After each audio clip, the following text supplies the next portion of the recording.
What's up, Raptors fans? Raptors HQ back here in this beautifully cold Toronto evening, I guess.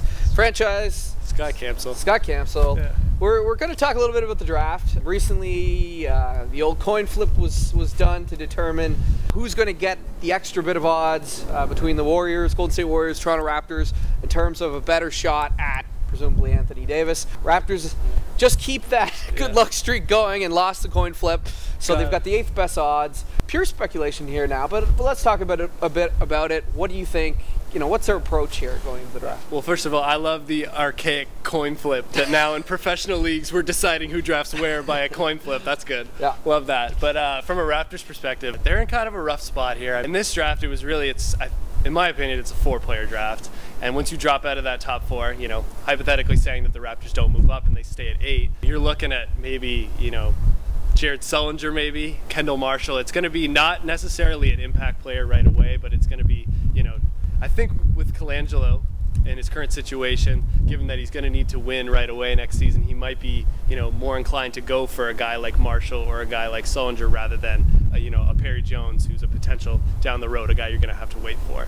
We'll have to wait and see. Well, what's your opinion on the matter? I think pretty much the same as yours. It's tricky because if they do stay at 8 or drop one spot, I think that's as low as they can go.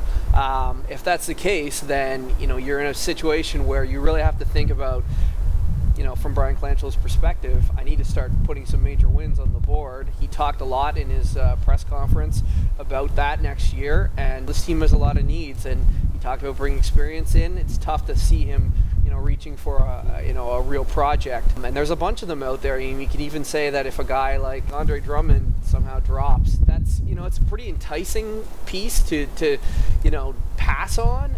I mean, and not saying that I'm an Andre Drummond fan, because I'm actually not, but you think of the hype around that player, he's sitting there. It could be something like what happened with Ed Davis, right? Suddenly you look up your draft board and you say, hey, wait, we didn't expect that guy to be there. But it's hard to see Colangelo doing that and taking him over someone who could probably produce right away with some more, you know, who has some more senior leadership. Well, I think the thing about Drummond, which is interesting, if he were to drop, just as a side point, given their, you know, the just amount of players they have in the front court, you could probably give him a season or two just because you don't need him to come in and produce right away. That's true. That's true. But I mean, in general, I think it kind of raises the question as to whether or not Colangelo's going to think about moving that pick. Yeah, that's a good point, and we've seen him move picks in the past. Roy Hibbert. Yeah, so you know, it's especially, you know, needing to win now. If the right veteran came along, you know, and that always scares you a bit because a lot of the time it's a team that like San Antonio or someone who seems to know a little bit more than you do and says, hey, we'll take that draft pick and we'll move you know, a veteran player on a deal that may be not so favorable. So it'll be interesting to see how that all works out. Definitely. Anytime San Antonio's calling me on the phone for a deal, I'm not taking it. I'm hanging up. There's no way, that's one of the like 3 or 4 teams that like speed dial shows up. Yeah. Sam Presti calls you, not a chance. Yeah. No, man. No. I'm not even picking it up. I'm yanking the phone into the wall at that exactly. point. Yeah. Exactly.